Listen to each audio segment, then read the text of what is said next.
Nella piazza principale di un ridente paesino di montagna, padre Antonio passeggiava tranquillo, godendosi il calore del sole, quando vide un uomo vestito con il kesa, l'abito arancione dei monaci buddisti. Buongiorno, fratello. Mi chiamo padre Antonio. Sono il prete di questa parrocchia. Salve, padre Antonio. Sono Gyan, un monaco buddista del tempio di Byodoin in Giappone. È un piacere conoscerti. Il piacere è mio, Gyan. Non mi aspettavo proprio di incontrare un monaco buddista da queste parti. Ci credo! Sono qui in visita ad un mio caro vecchio amico. Dimmi qualcosa di te, caro padre Antonio. Sono diventato prete 20 anni fa ormai, ma sono sempre stato affascinato dalle diverse vie spirituali, in particolare dal buddismo. Tuttavia, devo ammettere che ci sono molte differenze tra le nostre dottrine. Certamente, padre Antonio. Ogni tradizione ha la sua unicità. Ad esempio, voi cristiani credete nel Dio personale, mentre noi buddisti pratichiamo il non egoismo e il raggiungimento dell'illuminazione. È vero, la Trinità è centrale nella nostra fede e la redenzione attraverso Gesù Cristo è il fulcro del nostro cammino spirituale. Già, è proprio così. Nonostante le differenze, credo che entrambe le tradizioni spirituali insegnino l'amore, la compassione e la ricerca della verità. Siamo accomunati dal desiderio di comprendere la vita e il significato dell'esistenza. Hai ragione, Gyan. Forse, anziché concentrarci sulle differenze, dovremmo esplorare le similitudini. Ad esempio, la compassione è al centro del Vangelo. Gesù ha insegnato con parole e azioni il potere trasformativo dell'amore compassionevole.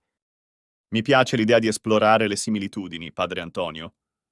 Potresti condividere un passo del Vangelo che rappresenti questo concetto di compassione? Certamente, Gyan. Nel Vangelo secondo Luca, Gesù racconta la parabola del buon samaritano. In questa storia, un uomo viene malmenato dai briganti e lasciato mezzo morto sulla strada. Passano un sacerdote e un levita, entrambi ignorando il bisognoso. Ma un samaritano, una figura che era considerata estranea e avversa, si ferma, cura le ferite dell'uomo e lo porta in un luogo sicuro. Gesù conclude la parabola dicendo: «Va, e anche tu fa lo stesso». Questa è davvero una storia potente, padre Antonio. La compassione è messa in pratica attraverso l'azione, senza pregiudizi o discriminazioni. Mi fa pensare alla pratica buddista di metta, l'amore gentile, che abbraccia tutti gli esseri senza distinzioni. Mi fa piacere che tu abbia notato questa connessione, Gyan. La pratica buddista di metta è davvero ispiratrice. Potresti condividere di più sulla sua essenza? Certamente. Nel buddismo, metta è una pratica di amore benevolo e compassionevole. Nella lingua Pali, la parola metta significa amore o benevolenza. Si tratta di coltivare un cuore aperto e amorevole verso tutti gli esseri, senza discriminazioni. La pratica di metta consiste nell'inviare pensieri positivi, desideri di felicità e prosperità a tutti, inclusi coloro che potrebbero essere considerati estranei o avversi. È affascinante come la pratica di metta si intrecci con il messaggio di Gesù sulla compassione e sull'amore universale. Entrambe le tradizioni cercano di superare le barriere della differenza e abbracciare tutti gli esseri con un cuore aperto. Esattamente, padre Antonio. Nel buddismo, metta è spesso accompagnata da meditazioni specifiche in cui si estende l'amore benevolo a se stessi, a un amico e persino a un nemico. L'obiettivo è superare le divisioni dualistiche e coltivare una consapevolezza amorevole di interconnessione.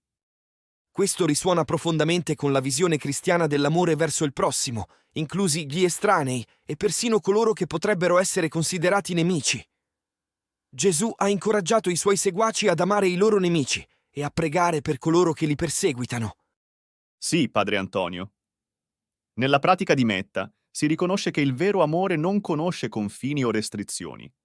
C'è un desiderio genuino di benessere e felicità per tutti gli esseri senzienti. È un insegnamento profondo, Gyan. Mi fa pensare a come potremmo arricchire il nostro dialogo incorporando queste pratiche nella nostra esperienza condivisa. Forse potremmo esplorare insieme la pratica di metta e l'amore compassionevole di Gesù. Sarebbe un'esperienza meravigliosa, padre Antonio. La condivisione delle nostre pratiche spirituali potrebbe davvero rafforzare la nostra comprensione reciproca e portare a una connessione più profonda.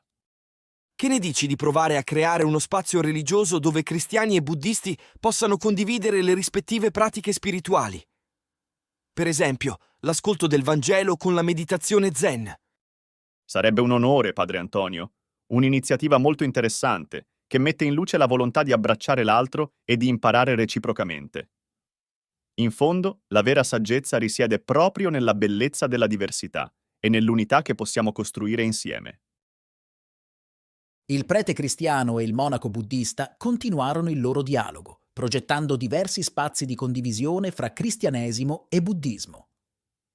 Scoprirono gradualmente che il valore annunciato dal Vangelo e quello custodito nella meditazione silenziosa dello Zen si illuminano a vicenda.